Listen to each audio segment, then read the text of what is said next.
convicted counts of libel. Is that correct? Yes, Your Honor. Naging enlisted personnel pala kaya ng US Army. 1988 to 1992. I mean, what is the status of your citizenship when you were enlisted member of the U.S. Army and when you serve as inactive military service station in Europe, sir? Mr. Chair, Ang tanong ko lang ho, dinenounce niyo ba yung inyong Filipino citizenship? Your Honor, Mr. Chair, I would like to ask for an executive session on this matter. Hello? I'm asking for an executive. He's asking for an executive session to answer the question. Okay. So, may we skip that unless you have other questions, Honorable Malapitan? Wala na, sige, yun na lang. Okay, so the Normal Secretary is requesting for an executive. Before we go to the executive. Mr. Chair, just to formalize, there's a request motion for an executive session.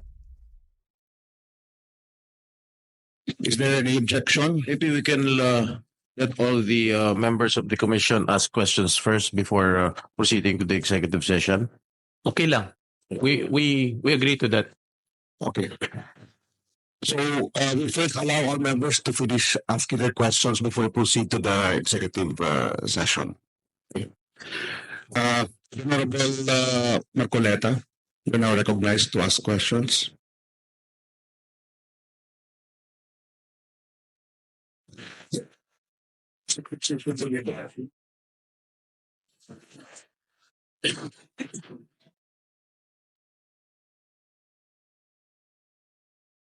Thank you, Mr. Chair.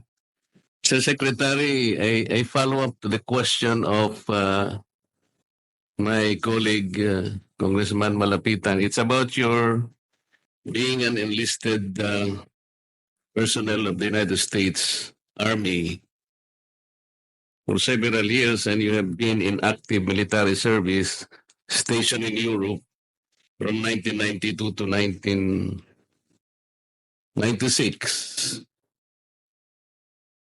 Correct me if I'm wrong, but to be an enlisted personnel in the U.S.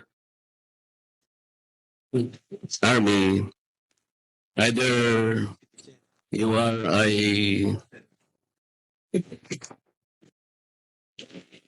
citizen by birth, meaning to say you are a U.S. citizen, or you have acquired U.S. citizenship by naturalization, or that you are a lawful permanent resident.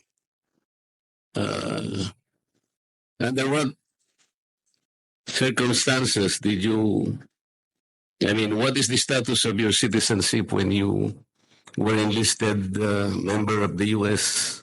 Army and when you serve as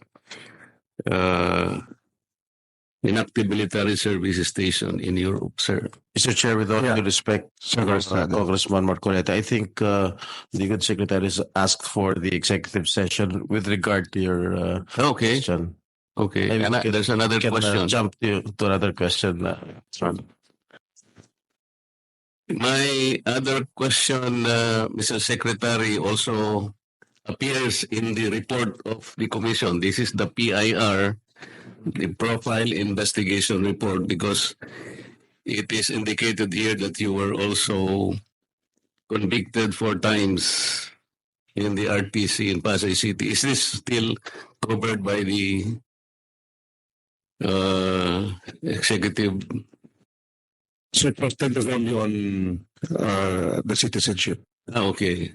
Can I answer that, Your Honor, Mr. Chair? Yes, please, Mr. Secretary. That case is related to my profession as a journalist, Your Honor, Mr. Chair. There was a conviction, that's correct, but it is because of my line of work as a journalist. It's a libel, 4 counts of libel. Same individual, Your Honor, Mr. Chair. what does that exactly mean, Mr. Secretary, if you were convicted 4 times in a case involving a single individual? That's, What it's do you, not for convictions. Actually, it's the count, Your Honor, Mr. Chair, 4 counts of libel that I was convicted by the same individual. I was a columnist and I write a story about the person, about the government official, actually. And I have my sources and I was compelled by the court to divulge my sources, but I did not. So it went all the way up to the Court of Appeals and to the Supreme Court, Your Honor, Mr. Chair. yes, that is exactly the point, Mr. Chair. There are 4 counts of libel, and you were convicted by the Pasay Court. And on appeal, the Court of Appeals affirmed the conviction all the way up to the Supreme Court. And so, by record, and as it appears in the file report, Mr. Secretary, it stands as a fact that you were convicted counts of libel. Is that correct?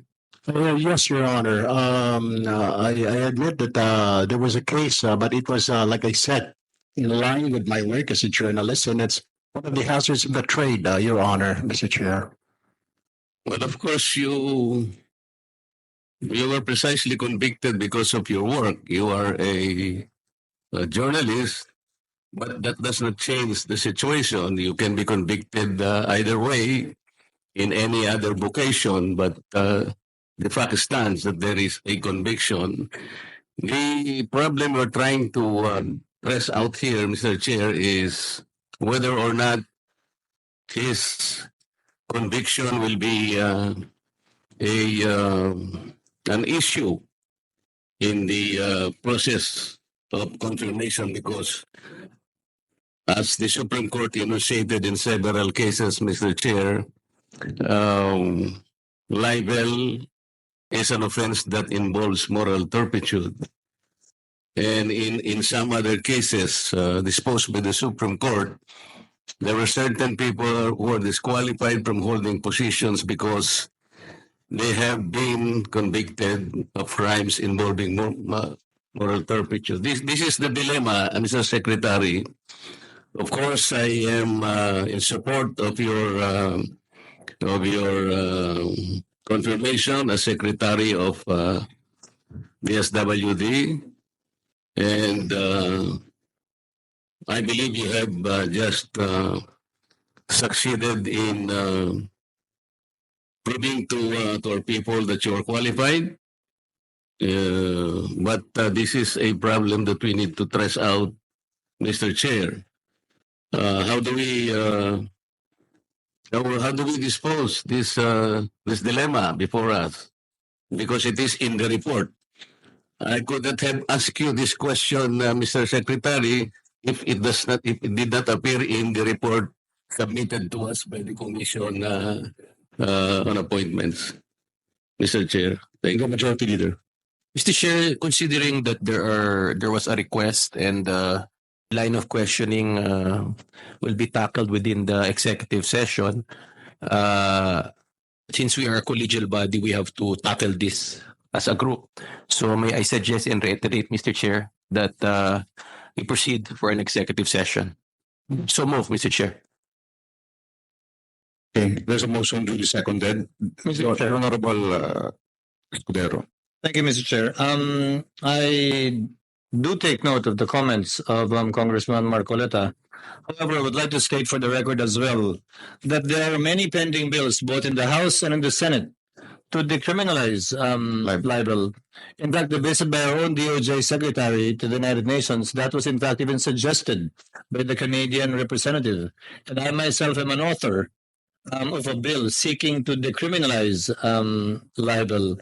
So if this would be taken against the nominee, and later on that bill is approved by Congress, I think it would be prejudicial, to say the least, and unfair if he would be taking that against him. Just for the consideration of the committee, Mr. Chairman, when we go into caucus later. Thank you, Mr. Chairman. Thank you, Honorable Escudero. So the body got seated the executive session already, or May tanong ako. we still have Senator JV, Lani, Senator Estrada, and Senator Cheese who would want to ask questions. So what is the pleasure of the body? Mr. Chair, my question is no relation to the two issues with regards to his case and his citizenship. It is regarding the program of the DSWD. Okay. So there's a pending motion which has been duly seconded. To reiterate, there's an early request suggestion of our colleagues. I move to suspend the committee deliberation and proceed to have an executive session, Mr. Chair. And we can proceed with questioning after. Okay. So there's a motion duly seconded. Any objection? We now have an executive session. Members attending via WebEx platform to please stay on the online meeting room for the executive session. The non-member participants on board the WebEx platform will be transferred to the online lobby for the duration of the executive session. And the guests, officers, and staff of the commission physically present in this room are likewise requested to vacate the room immediately. And may I request our OSAA to facilitate the orderly exit of guests and staff. Thank you. Concerns of the members as raised by Congressman Marcoleta and the motion of Senator Aimee to get further documentation and opinions from experts. I move to defer deliberation of the nominee, Secretary Erwin Tulfo. I so move, Mr. Chair. There being no objection. No objection. Hearing none, the motion is hereby approved. Mr. Chair, there be no matters to discuss. I move to adjourn the deliberations on this committee. I so move, Mr. Chair. No objection. Okay, the meeting of the committee is hereby adjourned. We just have a 30-minute lunch break, Majority Leader. And Yes. after that, we come back to tackle Secretary Bonoan. All right. Thank you.